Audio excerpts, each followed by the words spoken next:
அதாவது ஒரு மனிதர் இறந்த உடனே 40வது நாள்ல ஒரு பாத்தியாண்டு ஒரு ஓதி சாப்பாடு சமைக்கிற ஒரு பழக்கம் சமுதாயத்தில் இருக்கிறது.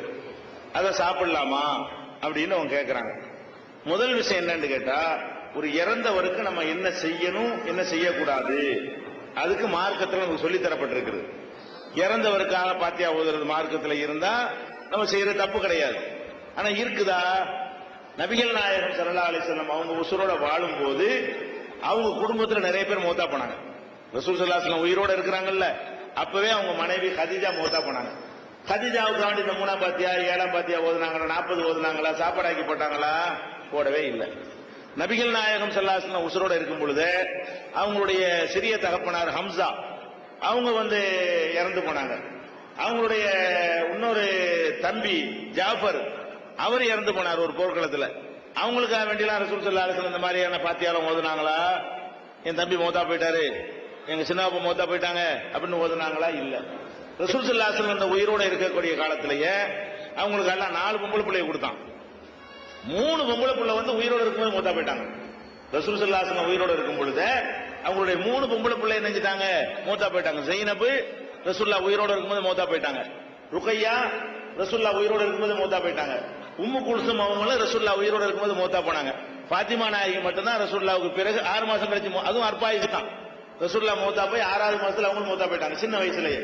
அப்ப எல்லா பொம்பளை பிள்ளைகளுமே சும்மா சின்ன வயசுலயே மரணித்து விட்டார்கள்.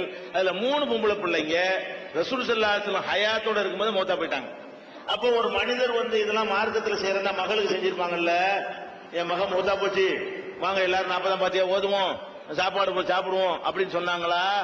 அப்ப இந்த 40ஆம் பாத்தியா 7ஆம் பாத்தியாங்கிற இந்த மேட்ரு ரசூல் ஸல்லல்லாஹு அலைஹி வஸல்லம் காலத்துல இல்லாம பின்னாடி உண்டாக்கப்பட்டுச்சு. எப்படி உண்டாக்கப்பட்டுச்சு?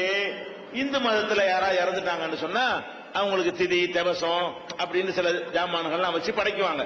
எதுக்காக படைக்குவாங்கன்னு கேட்டா, அந்த மந்திரம் சொல்றாரு ஐயரு, அவருக்கு கொடுக்கறதுக்காக வேண்டி, அதுக்கு தான் உண்டாக்குனாரு. அவர் சாப்பிடுறதுக்காக வேண்டி செத்து போன ஆளுக்கு பேரை பயன்படுத்தி என்ன செய்வாங்க, அந்த மதத்துல செஞ்சிட்டு இருந்தாங்க.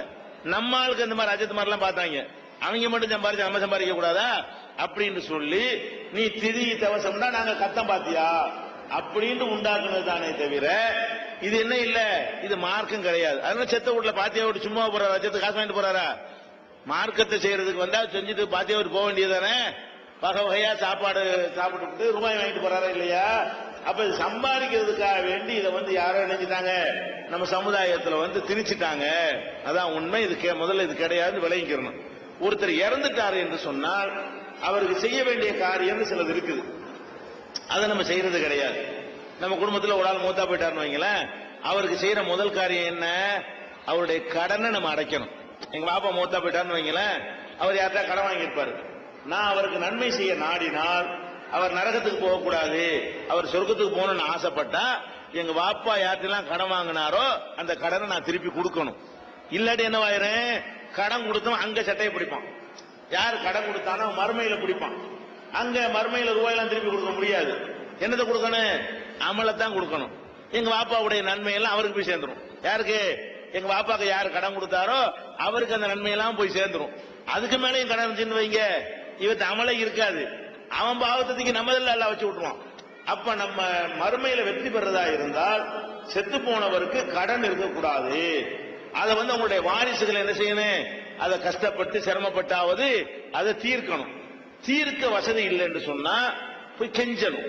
இந்தப்பா எங்க தகப்பனார் போயிட்டார, வசதி இல்ல, எனக்கும் வசதி இல்லாம இருக்கேன், நீ மன்னிச்சு விட்டுரு. அங்க பிடிச்சிடாதப்பா, மறுமையில பிடிச்சா எங்களுக்கு தாங்க இயலாது, நீ இந்த உலகத்துல மன்னிச்சு விட்டுருன்னு என்ன செய்யணும்?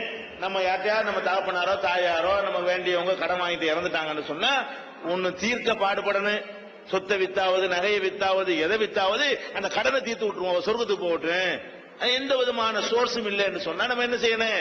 அவங்களுக்காக வேண்டி சம்பந்தப்பட்டவர்கள் போய் மன்னிப்பு கேட்டு இந்த உலகத்துல நீ ஹலாலாக்கி விட்டுருப்பா, வாங்கிட்டாரு கொடுக்க முடியல, ஏமாத்த நோக்கம்லாம் இல்ல, நீ மன்னிச்சாதான் எல்லாம் மன்னிப்பான் அப்படின்னு சொல்லி வாங்கணும். இது எத்தனை பேர் செய்றீங்க? இறந்து போன ஆளுக்காக வேண்டி இந்த மாதிரி யாராவது கடனை கொடுக்குறீங்களா? ரசூல் ஸல்லல்லாஹு அலைஹி வஸல்லம் எந்த அளவுக்கு இதுல இம்பார்ட்டன்ட் கொடுத்திருக்காங்கன்னு கேட்டா, ஒரு ஜனாசா வந்தா தொழுவிப்பாங்க, அவங்க தான் தொழுவிப்பாங்க. தொழுவிக்கு கேட்பாங்க, என்ன கேட்பாங்க? இந்த ஜனாசா கிடக்குத, இவர் கடன் வச்சிருக்காரா? ஆமான்னு சொல்லுவாங்க. அந்த கடனை கொடுக்கறதுக்கு ஏதாவது இருக்குதா? இல்லன்னு சொன்னாங்கன்னு வைங்க, நான் தொழுவிக்க மாட்டேன்னு போயிடுவாங்க. நீங்க தொழு வச்சுக்கிறீங்க, இவருக்கு தொழிச்சு வேஸ்ட். ஏன் பாவ மன்னிப்பு தொழுவு நடத்துவாங்க, இவருடைய நன்மையில அவருக்கு போக போகுது. இவர் தொழிற்சி ஒரு பயனும் இல்லாம அல்லாவுடைய விஷயமா தான் மன்னிப்பு கேட்கலாம், மனுஷனுடைய மேட்ரு. இதுல போயிட்டு நான் போய் தொழிச்சு என்ன பயன் இருக்குது அப்படின்னு என்ன பண்ணுவாங்க, சல்லு அலா சாஹிபிக்கும், உங்க தோழருக்கு நீங்களே தொழுதுங்கப்பான்னு எரிஞ்சு போயிடுவாங்க. அப்ப யாராவது ஒருத்தர் இருந்து செய்வா, உடனே என்ன செய்வார், அல்லாவுடைய தூதரே அந்த கடனுக்கு நான் பொறுப்பாளின்னு யாராவது சொல்லுவாங்களா, அப்ப தொழிப்பாங்க. அவர் கடனை சொந்தக்காரங்க கொடுக்காட்டி நான் கொடுத்துடுறேன், நீங்க தொழுகை நடத்துங்க அப்படின்னு யாராவது கேட்டால் அப்ப தொழுகை நடத்துவாங்க. இதுல என்ன விளங்குது, கடன் முக்கியத்துவம் கொடுத்து நம்ம நிறைவேற்றணும். இன்னும் 3ஆம் பாத்தியா 7ஆம் பாத்தியாவோட சிம்பிளா கதையை முடிக்க பாக்குறான். பாப்பாவுடைய கதையை எப்படி முடிக்க பாக்குறான், அவனை வளர்த்து ஆளாக்கி அவனை எல்லாம் செஞ்சவருடைய கடன்ல இருந்து தப்பிக்க வச்சு அவரை சொர்க்கத்துக்கு அனுப்புறதை விட்டுட்டு என்ன பண்றான், ஒரு 10 ரூபாய் அஜரத்து கொடுத்துட்டா கதை முடிஞ்சு போச்சு. ஒரு 10 பேர் சோத்த போட்டு விட்டோம்னா எல்லா பாவமும் சரியா போயிடும், ஏமாந்து போயிருக்கான். அது நடக்கவே நடக்காது. அடுத்து என்ன செய்யணும், நம்ம தகப்பனார் சில ஹஜ்ஜி கடமையா இருக்குன்னு வைங்க, நல்ல வசதியா இருந்தாரு, ஹஜ்ஜி கடமை இருந்துச்சு, செய்யாம மூத்தா போயிட்டாரு, அவருக்காக நம்ம ஹஜ்ஜி செய்யலாம். அவரே முசாபிரா மூத்தமா நம்ம செய்ய தேவையில்லை, அவருக்கு ஹஜ்ஜி கடமையா இருந்திருக்கணும், அவர் வசதியோட இருந்திருக்கணும். அவர் ஏழையா இருந்து நீங்க வசதியா இருந்தீங்கன்னா நீங்க ஹஜ்ஜி செய்ய தேவையில்லை. அவர் நல்ல காசு பணத்தோட இருந்து அவருக்கு ஹஜ்ஜி கடமையாகி இந்த செய்வோம் அந்த செய்வோம் நினைச்சுக்கிட்டு செய்யாம மூத்தா போயிட்டாருன்னு வைங்க, அவருடைய வாரிசுகள் அவருக்காக அந்த ஹஜ்ஜை நிறைவேற்றலாம். இது ரசூலுல்லாஹ்ட்ட ஒருத்தர் கேட்கிறாரு, எங்க அம்மா ஹஜ்ஜி செய்ய பண்ணிருந்தாங்க, ஹஜ்ஜி கடமையா இருந்துச்சு, செய்யாம மூத்தா போயிட்டாங்க, அவங்களுக்காக நான் செய்யலாமா, தாராளமா செய்ப்பா, தாயுடைய கடனை தகப்பனுடைய கடனை புள்ளதானே கொடுக்கணும் அப்படின்னு ரசூல் ஸல்லல்லாஹு அலைஹி வஸல்லம் செய்யறாங்க, சொல்லி காட்டுறாங்க, அதை செய்யலாம். அதே மாதிரி நம்ம இறந்து போன தாய் தந்தையர்கள் அல்லது நெருக்கமான ஒரு அண்ணன் தம்பி இந்த மாதிரி உறவினர்கள் இருப்பார்களே, ஆனால் அவங்களுக்கு நோன்பு ஏதாவது விடுபட்டு இருந்தால், கடமையான சுன்னத்தான நோம்புல வைக்கக்கூடாது, ஃபர்லான நோன்பு ஏதாவது ரமலான் நோன்பு ஏதாவது அவங்களுக்கு விடுபட்டு இருந்தால், அல்லது நேர்ச்சை செய்து நேர்ச்சை கடமையாயிரும், அல்லாஹ்வுக்கா 3 நோன்பு வைக்கிறேன் அப்படின்னு ஒரு நேர்ச்சை பண்ணிட்டா கடமையாயிரும். அப்ப ரமலான் நோன்போ நேர்ச்சை நோன்போ அவங்களுக்கு கடமையாயிருந்து அதை செய்யாம மூத்தா போயிருந்தாங்கன்னு சொன்னா அந்த நோன்பை நம்ம வைக்கணும். என் தகப்பனார் 2 நோன்பு வைக்காம விட்ட, தாயார் 3 நோன்பு விட்டாங்க அப்படின்னு மகனோ அண்ணனோ தம்பியோ உறவினர்களே அல்லது பங்கு வச்சுக்கிட்டு என்ன செய்யலாம், நீ 2 நோன்பு வச்சு நான் 2 நோன்பு வச்சுக்கிறேன் அப்படின்னு சொல்லி அந்த நோன்பை வைக்கணும். எத்தனை பேர் வைக்கிறாங்க, அவருடைய கடனையும் கொடுக்க மாட்டேங்கிறாங்க, ஹஜ்ஜி கடமை அதையும் செய்ய மாட்டேங்கிறாங்க, அது மாதிரி நோன்பும் வைக்க மாட்டேங்கிறாங்க. அடுத்து என்ன செய்யலாம், அவருக்காக தான தர்மங்கள் செய்யலாம். இறந்து போனவருக்காக என்ன செய்யலாம், ஒரு 10 ஏழைக்கு நம்ம சோறு கொடுப்போம், யாரெல்லாம் இந்த நன்மையை என் தகப்பனாருக்கு கொடுத்துரு, அல்லது மரத்தை நட்டு வைப்போம், இதுல இருந்து நிழல் எத்தனை பேர் நிழல் அடைவாங்க, அந்த நன்மையை எங்க பாப்பாவுக்கு கொடு, ஒரு கிணறை வெட்டி போடுவோம், அதுல எத்தனை பேர் தண்ணி பயன்படுத்துவாங்க, இந்த நன்மை எங்க பாப்பாவுக்கு போய் சேரட்டும், ஒரு பள்ளிவாசல கட்டி கொடுப்போம், யாரெல்லாம் இதுல தொழக்கூடிய நன்மை எல்லாம் என் தகப்பனாருக்கு, இது செய்யலாம்.